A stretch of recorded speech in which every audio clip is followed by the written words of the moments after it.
Now, जिंदा रहने के लिए सबसे ज़रूरी चीज़ फूड होता है, लेकिन हमें फूड की इज्जत करनी चाहिए। कुछ लोग ऐसे होते हैं जो कि फूड की इज्जत नहीं करते हैं और ना ही वो फूड की कीमत समझते हैं। तो क्या होगा अगर कोई ऐसे लोगों को फूड की कीमत समझाने के लिए सारी हदें पार कर देगा? यही हम आज की कहानी में देखने वाले हैं। इस मूवी का नाम है द मेन्यू और ये मूवी 2022 में रिलीज हुई थी। मूवी की कहानी शुरू होती है टाइलर से, जो कि मार्गरेट को एक बहुत ही फेमस शेफ के फैंसी रेस्टोरेंट में डिनर के लिए ले जाता है। वहाँ पर कोई भी ऐसे वैसे लोग नहीं आ जा सकते थे, बल्कि सिर्फ फेमस लोग ही वहाँ पर आ जा सकते थे। शेफ स्लोविक का रेस्टोरेंट एक आइलैंड पर था और वहाँ पर सभी वीआईपी लोगों को एक बोट में लेकर जाया जा रहा था। फैंसी डिनर के लिए फेमस फूड क्रिटिक लिलियन और उसका editor Ted, famous actor George और उसकी असिस्टेंट फेलिसिटी, कुछ बिजनेस इन्वेस्टर डेव, सोरेन और बेर्स और एक बहुत बड़े बिजनेसमैन रिचर्ड और उसकी वाइफ एना आए हुए थे। मार्गरेट यहाँ पर रिचर्ड से छुप रही थी, जैसा कि उसका और रिचर्ड का कोई राज यहाँ पर छुपा हो। फिर बोर्ड पर रहते टाइम ही सभी को एक फैंसी फूड सर्व किया जाता है। टाइलर शेफ स्लोविक का बहुत बड़ा फैन था और उसको फैंसी डिनर में बहुत इंटरेस्ट रहता था, तो इसीलिए वो उस खाने के स्टाइल को देखकर बहुत ही खुश होता है। लेकिन मार्गरेट को खाना कुछ पसंद नहीं आता है। बोट जब आइलैंड तक पहुंचती है तो शेफ एल्सा सब गेस्ट के नाम को चेक करती है। वहाँ पर मार्गरेट का नाम नहीं था और असल में टाइलर की रियल गर्लफ्रेंड इस डिनर में नहीं आ पाती है, तो इसीलिए टाइलर मार्गरेट को डिनर के लिए लेकर आया था। ये बात एल्सा को पता लगते ही वो कुछ परेशान नजर आती है, लेकिन वो फिर भी मार्गरेट को उस रेस्टोरेंट में एंट्री दे देती है। रेस्टोरेंट तक आने से पहले एल्सा सभी गेस्ट को उनके फार्मिंग दिखाती है और रेस्टोरेंट में वे सभी उनके फार्म की फ्रेश चीजें ही इस्तेमाल करते थे। शेफ स्लोविक और सभी एम्प्लॉइज इसी आइलैंड पर आ करते थे। सभी लोग रेस्टोरेंट में आकर अपनी अपनी टेबल पर बैठ जाते हैं और किचन एरिया को पूरा ओपन रखा गया था ताकि सभी गेस्ट शेफ के कामों को ठीक से देख पाए। वहीं पर लिंडा नाम की एक ओल्ड लेडी बैठी थी, लेकिन वो वीआईपी गेस्ट नहीं दिखाई दे रही थी। जब रिचर्ड मार्गरेट को देखता है तो वो भी मार्गरेट से नजर चुराता है और अपनी वाइफ के साथ में सीट को एक्सचेंज करता है ताकि वो मार्गरेट की नजर में न आए। एल्सा सभी को फूड की फोटो लेने से मना करती है और टाइलर एक शेफ के पास जाकर खाने की कुछ चीजों को पॉइंट आउट करता है। ये देखकर शेफ उसे अपनी जगह पर बैठने को कहता है, क्योंकि किसी को भी शेफ को डिस्टर्ब करना वहाँ पर अलाउड नहीं था। यहाँ पर हम देखते हैं कि एल्सा मार्गरेट के बारे में शेफ स्लोविक को कुछ कहती है और शेफ स्लोविक भी कुछ परेशान नजर आते हैं। फाइनल सभी को एक कॉम्प्लीमेंट्री डिश दी जाती है। मार्गरेट को ये वाली डिश भी समझ में नहीं आती है, तब टाइलर मार्गरेट को डिश के बारे में समझा देता है। अब कुछ टाइम के बाद सभी गेस्ट को नंबर 1 डिश सर्व की जाती है। देखा जाए तो वो कोई भी खाने की चीज नहीं थी, बस पत्थर पर कुछ हर्ब्स और फूलों को डेकोरेट किया गया था। मना करने के बाद भी टाइलर फूड की फोटोज ले रहा था और सभी डिश सर्व करने से पहले शेफ स्लोविक उस डिश से रिलेटेड अपनी एक स्टोरी बताता है। फिर सभी गेस्ट को सेकंड डिश ब्रेडलेस ब्रेड प्लेट सर्व की जाती है, जहाँ पर बस एक बूंद सॉस थी। शेफ गेस्ट को बोलता है कि ब्रेड कॉमन लोगों के लिए होती है और आज की वीआईपी गेस्ट कॉमन नहीं है, तो इसलिए किसी को भी ब्रेड सर्व नहीं की जाती है। डेव यहाँ पर फिर भी ब्रेड मांगता है और वो यहाँ पर थोड़ा एरोगेंट बिहेव कर रहा था, क्योंकि उनके बॉस ने इस रेस्टोरेंट पर पैसे लगाए थे। तब एल्सा डेव के कानों में कहती है कि वे लोग जितना डिजर्व करते हैं उससे बहुत कम उन्हें मिल रहा है। इसे सुनकर डेव चुप हो जाता है। सभी लोग डिश को कॉम्प्लीमेंट कर रहे थे और उस पर अपनी अपनी राय दे रहे थे, लेकिन मार्गरेट को कहीं से भी ये सब नॉर्मल खाने की चीजें नहीं लग रही थी। मार्गरेट को कुछ खाता नहीं देखकर स्लोविक मार्गरेट के पास आता है और मार्गरेट शेफ स्लोविक को सीधे सीधे बता देती है कि उनकी डिश में खाने के लिए कोई चीज है ही नहीं। मार्गरेट की बातें बाकी लोगों से अलग थी, जिसे सुनकर शेफ स्लोविक सरप्राइज हो गया था। फिर शेफ स्लोविक थर्ड डिश की स्टोरी सभी गेस्ट को बताने लगता है। थर्ड डिश की स्टोरी है मेमोरी। जब शेफ छोटा था तो उसकी माँ एक दिन ड्रिंक करके सो गई थी और उसके फादर भी शराब के नशे में हर टाइम रहते थे। उस दिन शेफ स्लोविक के फादर ने उसकी माँ लिंडा को मारने की कोशिश की थी और तब शेफ स्लोविक ने एक सीजर से अपने फादर के लेग पर वार किया था। और अभी भी शेफ स्लोविक को ये रिग्रेट है कि उसने अपने फादर को जान से क्यों नहीं मारा था। शेफ स्लोविक की स्टोरी सुनकर सभी गेस्ट को बहुत अजीब लगता है और सभी गेस्ट को एक चिकन का मीट सर्व किया जाता है, जिसमें एक सीजर डालकर रखी गई थी। साथ ही में एक टोर्टिला सर्व की जाती है। टोर्टिला में सभी गेस्ट की लाइफ के एक इंसिडेंट को लेजर लाइट से आर्ट किया गया था। लिलियन को कुछ रेस्टोरेंट की आर्ट मिलती है जो उसके बैड रिव्यूज के कारण बंद हो चुकी थी। रिचर्ड के टोर्टिला पर उसको किसी जवान लड़की के साथ डेट पर जाते हुए दिखाया जाता है। जॉर्ज के टोर्टिला पर उसके सबसे खराब मूवी की आर्ट की गई थी। डेव, सोरेन और ब्रेस के टोर्टिला पर शेयर मार्केट के स्टॉक्स लिखे हुए थे और उनके स्टॉक्स के कारण बहुत सारे लोगों का नुकसान हो गया था। सोरेन इस रेस्टोरेंट को बंद करने की धमकी देता है, लेकिन शेफ स्लोविक को इस बात से कोई भी फर्क नहीं पड़ता है। टाइलर शेफ स्लोविक का इतना बड़ा फैन था कि उसको इस बात का जरा भी बुरा नहीं लगता और वो उस टोर्टिला को खाने लगता है। मार्गरेट को ये सब इंसल्टिंग लग रहा था और वो टायलर को डिश वापस भेजने को कहती है, जिसे सुनकर टायलर मार्गरेट को भी बुरा भला कहता है। मार्गरेट तब बाथरूम चली जाती है। बाथरूम की खिड़की से वो एक एम्प्लॉय को एंजल विंग्स ले जाते हुए देख लेती है। तभी वहाँ पर शेफ स्लोविक आकर मार्गरेट को पूछते हैं कि उसको उनका खाना क्यों पसंद नहीं आया है, और मार्गरेट कहती है कि उसको असल में भूख नहीं थी। जब शेफ स्लोविक मार्गरेट से उसकी असली आइडेंटिटी पूछता है तो मार्गरेट खुद का नाम मार्गरेट ही बताती है, लेकिन शेफ को मार्गरेट की बातों पर विश्वास नहीं था। यहाँ पर हम देखते हैं कि जमीन पर एक कपड़ा बिछाकर बाकी के शेफ फोर्थ डिश की प्रिपरेशन कर रहे थे और शेफ स्लोविक गेस्ट के सामने अपने एक शेफ जेरेमी को लाते हैं। जेरेमी ने भी बड़े कॉलेज से शेफ की डिग्री हासिल की थी और उसका सपना था कि वो शेफ स्लोविक के साथ में काम करे। शेफ स्लोविक भी मान जाते हैं कि जेरेमी एक अच्छा शेफ है, लेकिन फूड क्रिटिक्स और वीआईपी लोगों को जेरेमी का नॉर्मल और कॉमन लोगों के लिए बनाया गया खाना पसंद नहीं आता है, और तभी से जेरेमी का कॉन्फिडेंस लेवल कम होने लगा था और अब जेरेमी को जिंदा रहने का बिल्कुल भी मन नहीं था। फिर अचानक से जेरेमी सभी के सामने खुद को गोली मार लेता है और सभी गेस्ट इसे देखकर शॉक्ड हो जाते हैं, लेकिन टायलर को यह सुसाइड फैसिनेटिंग लग रहा था। सभी गेस्ट डिस्कस कर रहे थे कि सुसाइड रियल था या फिर कोई एक्ट। रिचर्ड ये सब देखकर बहुत ही ज्यादा डर गया था, तो इसलिए वहां से जाने के लिए वो रेडी होता है।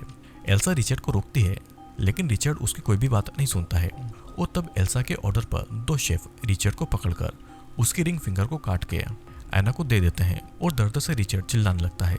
ये सब देखकर सभी गेस्ट बहुत ज्यादा डर गए थे, लेकिन टायलर नॉर्मली शेफ स्लोविक की डिश को एंजॉय कर रहा था। मार्गरेट शेफ स्लोविक से बातें करने जाती है और तब शेफ मार्गरेट को बोलता है कि वो उनकी मेन्यू का हिस्सा नहीं है, क्योंकि वो टायलर की गर्लफ्रेंड मार्गरेट नहीं बल्कि कोई और है। शेफ को वैसे भी कोई फर्क नहीं पड़ता था कि वो कौन है, क्योंकि आज की रात वहां पर सभी लोग मरने वाले थे। शेफ स्लोविक की ये बात सुनकर मार्गरेट रोने लगती है और वो बहुत ही ज्यादा डर चुकी थी। गुस्से में मार्गरेट टायलर को एक थप्पड़ मारती है, क्योंकि आज उसकी वजह से मार्गरेट यहाँ पर फंस गई थी। वहां से भागने के लिए सोरेन विंडोज के ग्लास को तोड़ने की कोशिश करता है, लेकिन ग्लास उससे नहीं टूटता है। शेफ स्लोविक फिर उन सभी के लिए टी लेकर आता है और टायलर शेफ स्लोविक को टी के ऊपर एक स्टूपिड सवाल पूछता है, जिससे कि शेफ स्लोविक कोई जवाब नहीं देता है।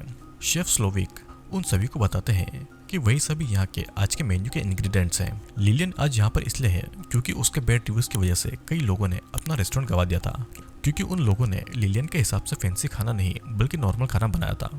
रिचर्ड और एना सालों से उसके रेगुलर कस्टमर थे, लेकिन वे लोग एक भी डिश का नाम नहीं बता पा रहे थे।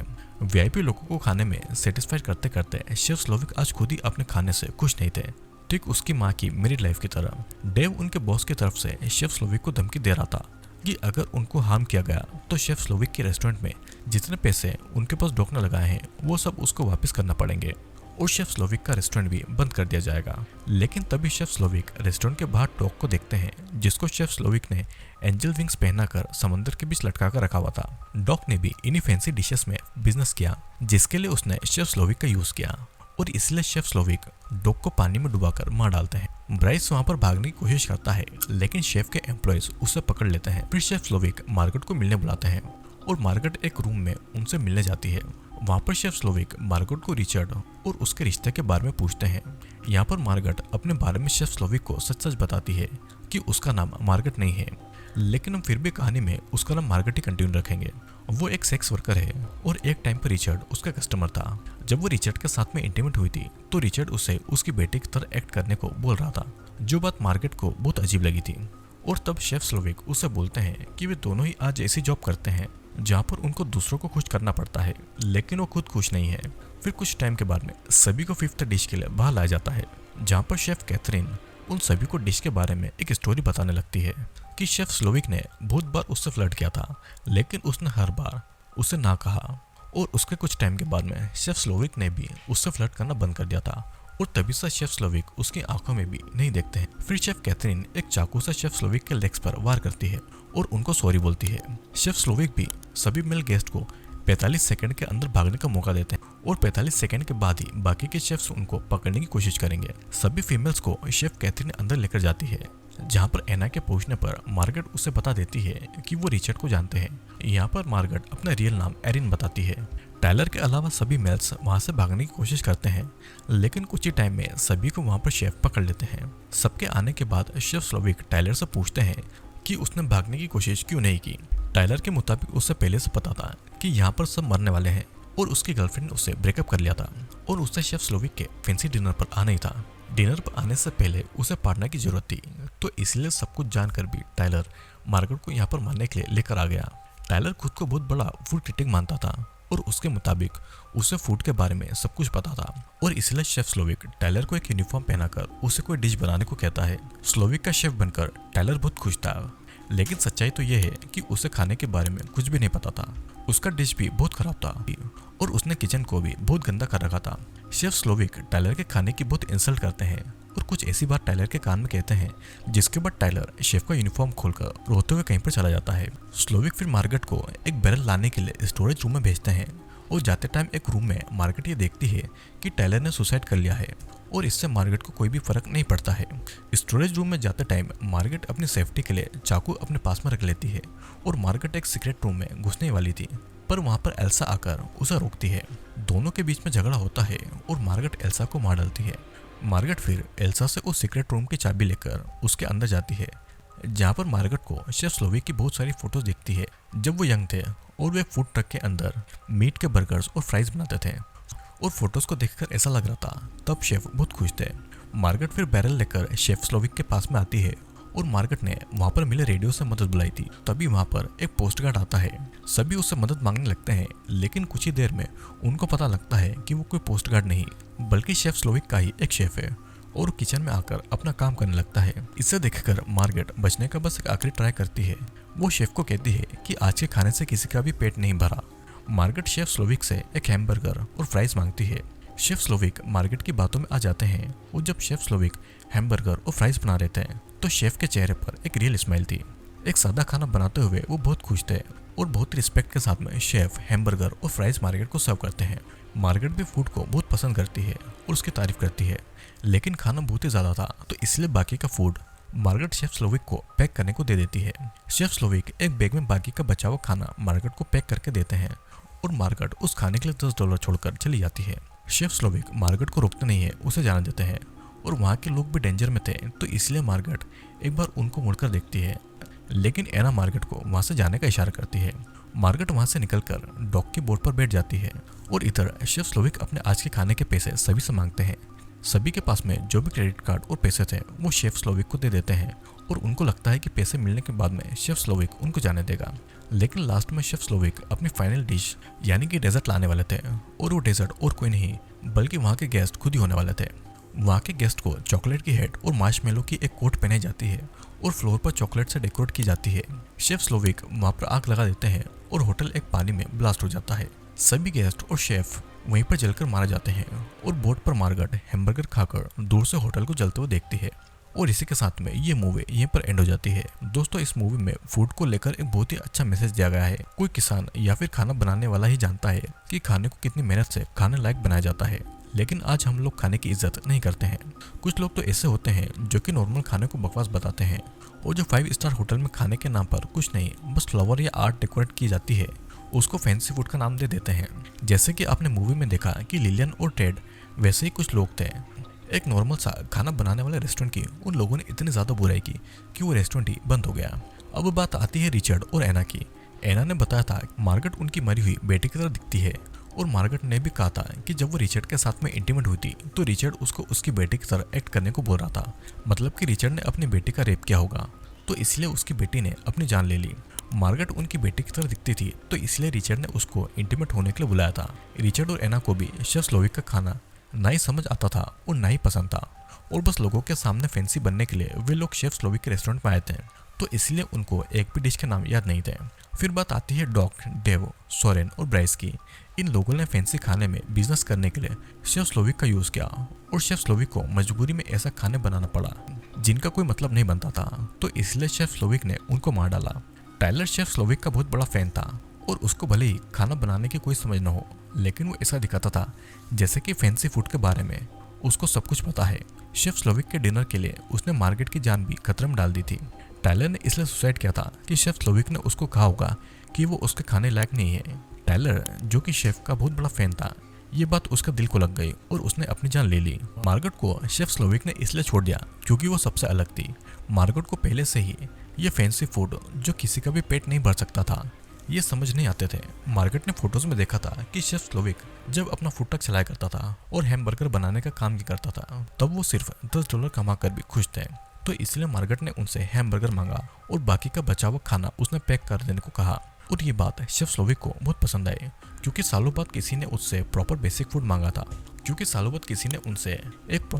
था और मार्केट ने बचा हुआ खाना पैक करके देने को कहा, क्योंकि वो खाने को वेस्ट करना नहीं चाहती थी। जो बात शेफ स्लोविक को बहुत पसंद आई थी। जाने से पहले भी मार्केट ने बर्गर के लिए $10 पे किए। शेफ स्लोविक और बाकी सभी शेफ को बेसिक खाना बनाना ही पसंद था, लेकिन अगर वे लोग वीआईपी लोगों के हिसाब से फैंसी खाना नहीं बनाते तो उनको एप्रिसिएशन, सक्सेस नहीं मिलती और उनको कहीं पर जॉब भी नहीं मिलती। सभी शेफ वीआईपी लोगों की कठपुतली बन चुके थे, तो इसलिए सभी शेफ और शेफ स्लोविक ने गेस्ट को फैंसी खाने की तरह सजाकर अपनी खुद की और सभी गेस्ट की जान ले ली। मूवी में आपने देखा होगा कि फूड की फोटो लेने से मना किया गया था, और आजकल भी लोग फूड को एंजॉय करने से ज़्यादा उसकी फोटोज क्लिक करने में एक्साइटेड होते हैं।